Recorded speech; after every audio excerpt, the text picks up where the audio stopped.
O Telhada mais cedo falou sobre a presidente Dilma. E isso acabou hoje, inclusive, reverberando o nome da Dilma.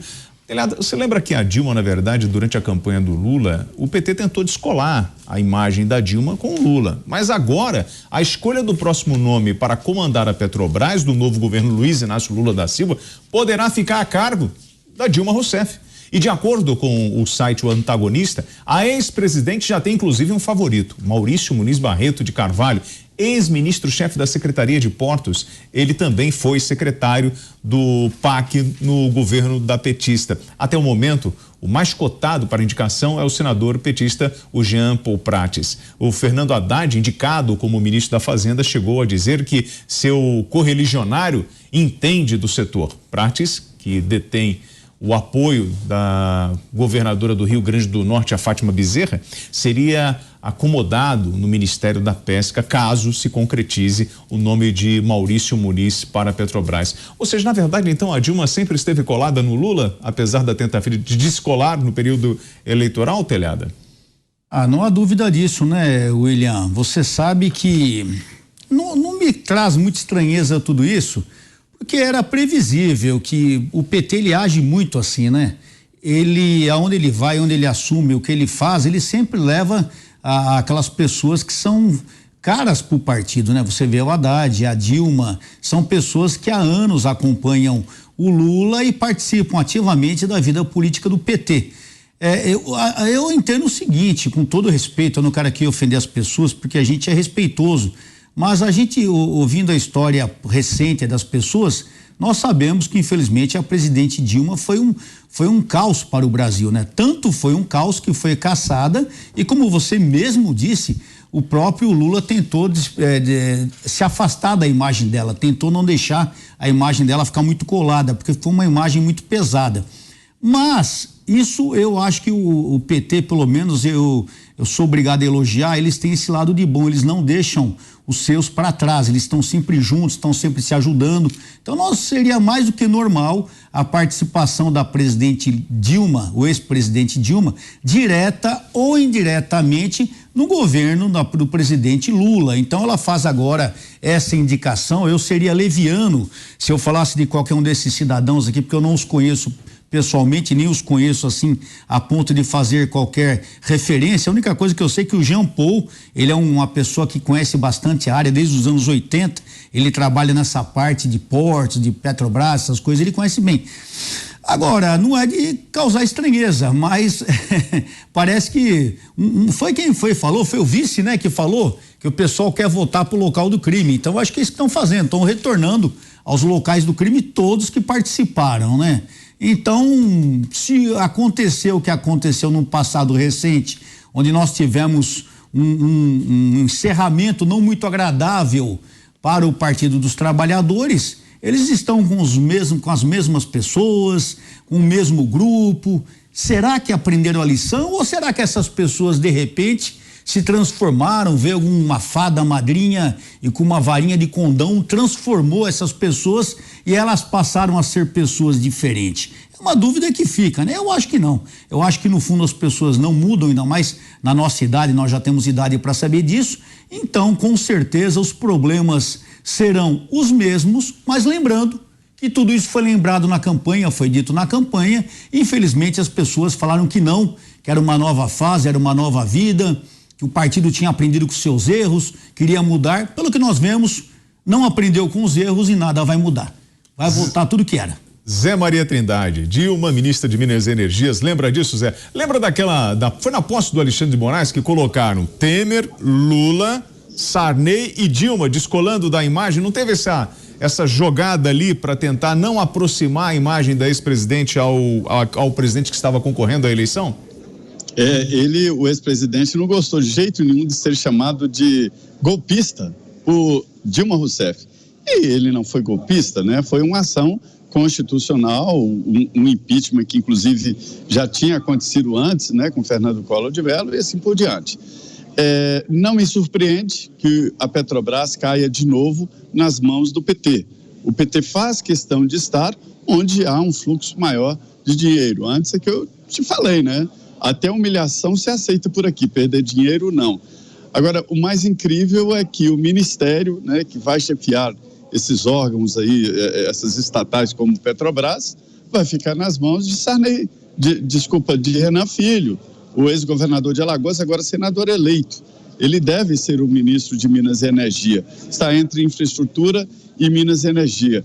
Então, este é o critério. Analisando exatamente a composição do futuro governo, a gente vê de novo aquela história de tomada, né, dos principais locais do governo, onde há um fluxo de capital maior. Essa composição do governo Lula já está completa, né, na cabeça dele.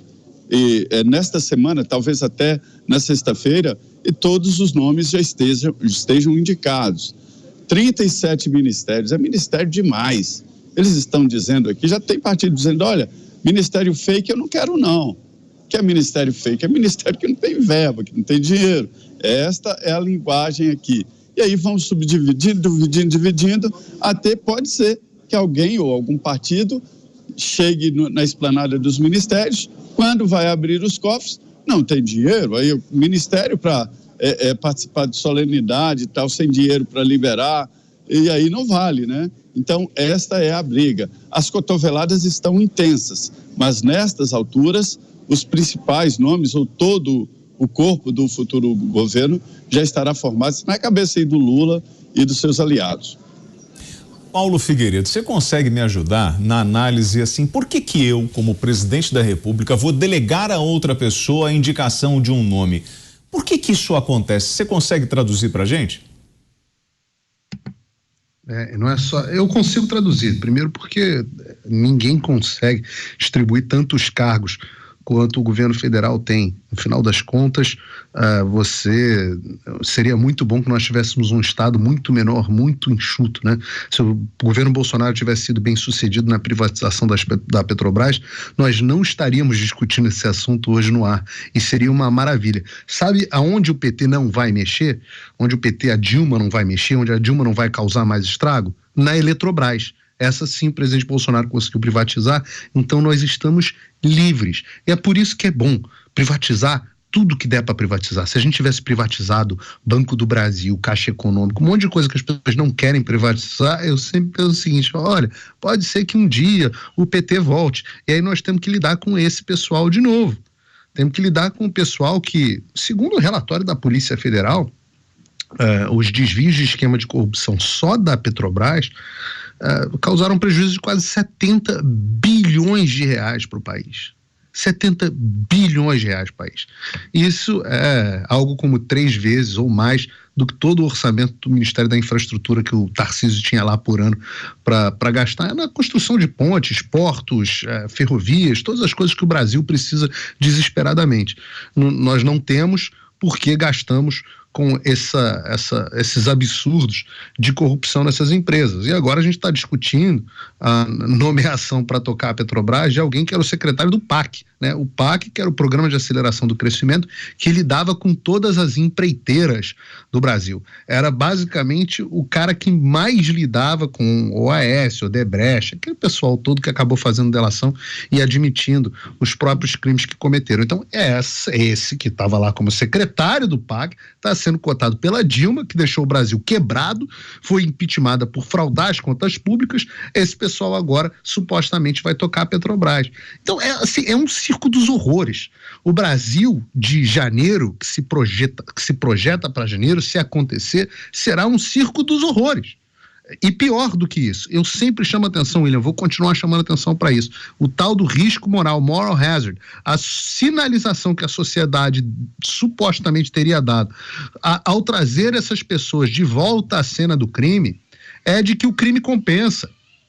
E, portanto, vocês acham que essas pessoas hoje vão roubar mais ou vão roubar menos? Depois de perceberem que roubaram mais do que jamais alguém já tinha roubado na história do Brasil e foram premiados com a presidência da República, com os aplausos e carinhos da velha mídia, com as palmas dos economistas tucaninhos da Gávea, do mercado financeiro, voltaram sobre o aplauso de todos. E vocês acham que essas pessoas vão roubar menos agora? Pô, é claro que o risco moral para o Brasil É esse. Então, eu não vou nem dizer o que precisa ser feito aqui. As pessoas sabem o que precisa ser feito.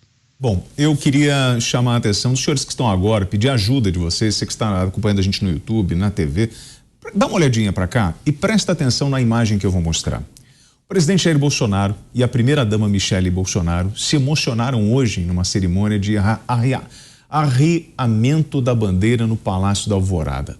Acompanhem comigo. Michele tá chorando, galera. Assim na terra como no céu, o pão nosso de cada dia nos dai hoje. Perdoa as nossas dívidas, assim como nós perdoamos aos nossos. O presidente também tá chorando, emocionado. Cair em tentação, mas livra-nos do mal, porque teu é o reino, o poder. Pessoal, todo mundo ajoelhou. Para sempre. Amém. Vou ajoelhar, gente, ajoelhem. Paulo, eu tenho que te admitir uma coisa. Eu estava vindo para o Pingos e estava lembrando do Bolsonaro. Eu participei de 3 motocicletas com ele. Botei minha calça camuflada, fui andar de moto e eu vi esse homem. Eu não andava no pelotão da frente, andava junto com a galera. Mas eu vi esse homem conversando com o povo. Eu acompanhei no período do mandato de Bolsonaro, ele fazendo as suas lives, ele indo às comunidades, ele junto dessa população. E hoje a gente está vendo Bolsonaro ali, nessa situação que nós acabamos de mostrar, emocionado num momento tão importante como esse, que é o momento da bandeira. Você não sente falta dessa presença dele, que tanto contribuiu para a gente debater e falar de vários assuntos, de vários problemas no Brasil? William, você tem cara de motoqueiro mesmo, tá? Não, mas sou. Tem toda a pinta. Sou ralheiro, é isso mesmo. Harley Davidson, tem toda a pinta. É isso aí. O Biá tem até algumas tatuagens embaixo aí desse teatro. Tá tudo tatuado. Pode entrar nas redes sociais que você vai ver. Então, olha, já tracei o perfil correto. Eu vou dizer o seguinte, William, eu fui muito crítico e num certo sentido, continuo ao silêncio do presidente durante todo esse processo. Eu acho que ele teve um momento, mas a partir de um dado momento ficou nocivo. A população precisava saber qual era a orientação. Eu mesmo conversava com o presidente antes do processo eleitoral com uma certa liberdade e uma certa frequência, e passei um bom tempo sem falar com ele, até que hoje eu estava até no ar aqui no nosso programa Pânico, quando ele finalmente, depois de algumas semanas, retornou a minha ligação. Eu obviamente procuro não ser inconfidente, para não quebrar até uma relação que às vezes exige um certo distanciamento, mas posso dizer que eu achei o presidente bastante sereno e consciente do momento que o Brasil vive e das coisas que, como elas são, que precisa ser feito. Eu entendo que o choro dele, nesse momento simbólico, até num momento de oração, tem a ver com o entendimento desse momento que o país passa, né? Vejam, mesmo que o presidente faça tudo aquilo que as pessoas estão clamando para que ele faça, você não tem um cenário bonito para o Brasil. Não existe, eu acho que esse entendimento está muito claro, não existe um cenário bom para o país. O mal que essas pessoas causaram é um mal quase irreversível. Vai dar trabalho, daria muito trabalho reconstruir a confiança nas instituições do país. E a certeza de que precisa tomar certas decisões, a posição que se encontra sob uma pressão gigantesca da história, das pessoas, dessas pessoas que estão lá na porta da casa dele, confiando nele, é absolutamente incomensurável. É absolutamente incomensurável. Associado a isso, existe, e de novo, não que ele tenha me dito isso, mas eu vivenciei isso em casa e sempre ouvi essas histórias, existe o abandono no final do governo. O abandono das pessoas que nós confiávamos, que nós achávamos que estavam conosco, quando elas pressentem que você talvez não esteja mais no poder, e quando elas acham que sabem que você não estará mais no poder, elas te deixam sozinho, e muita gente, quem é quem, acaba se revelando. Então você tem uma sensação de solidão associada à pressão, ao momento que o país se encontra. E no momento de oração, as pessoas que são tementes a Deus, como eu acho que o presidente quando elas sabem o peso daquela missão para a qual elas foram colocadas, é quase que a sensação bíblica de se puder, afasta de mim esse cálice, mas que seja feita a sua vontade, não a minha. Eu acho que é isso que pode, e aí é uma especulação minha, eu acho que é isso que pode ter levado o presidente a esse momento de choro. O que eu posso relatar, até das pessoas que estão, obviamente, conversas privadas devem permanecer privadas, mas o que eu posso relatar, acho que sem quebrar nenhuma confidência aqui, é de que o presidente está muito ciente, sereno e muito ciente do momento em que o país se encontra. Agora, eu acho que eu vou me juntar aqui àqueles que estavam fazendo uma oração e orar pela cabeça do presidente, pelo destino do país. Esse vazio que você fala do fim do governo, né, ele precisa ser preenchido, né, dentro desse universo emocional por todos aqueles apoiadores de Bolsonaro que acompanharam ele, né, nesse momento de eleição e até mesmo no pós-eleição, e estiveram presentes. E eu vi isso acontecendo. Zé Maria Trindade, quantas vezes nós não acompanhamos as lives aqui nos Pingos, analisando essas lives e a forma natural e o jeito Bolsonaro de ser, de falar com o povo. Isso traz um vazio para a gente também, não, Zé? Sim, é completamente diferente. Eu queria dizer também que eu gosto de moto, eu não sou de Harley, sou da CB1000R, que é aquela mais sem carenagem, né? Mas, enfim, nós convivemos muito.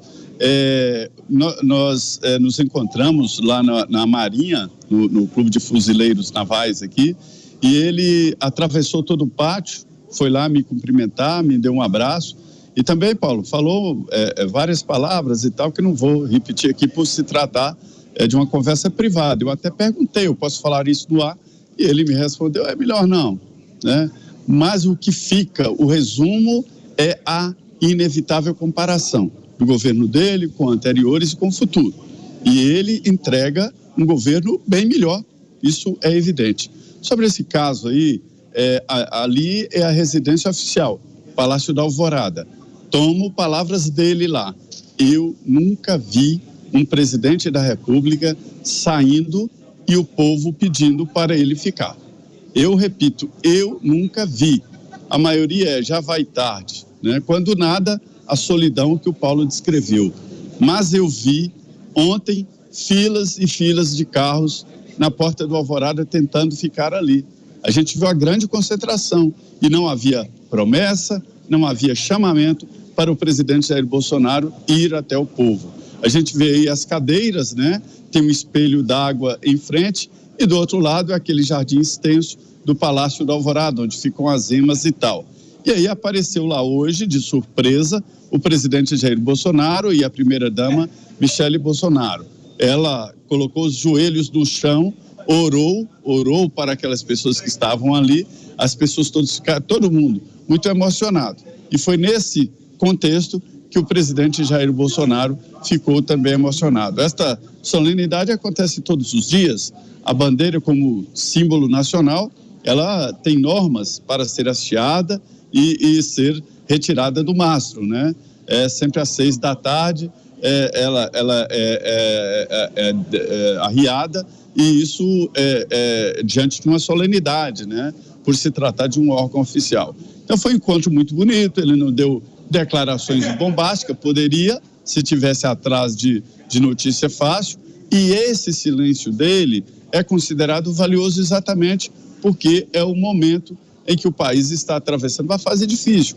Olha isso aí, olha a quantidade de pessoas. E mesmo assim, a segurança não liberou todos que queriam exatamente ir para esse local aí que fica em frente ao Palácio da Alvorada.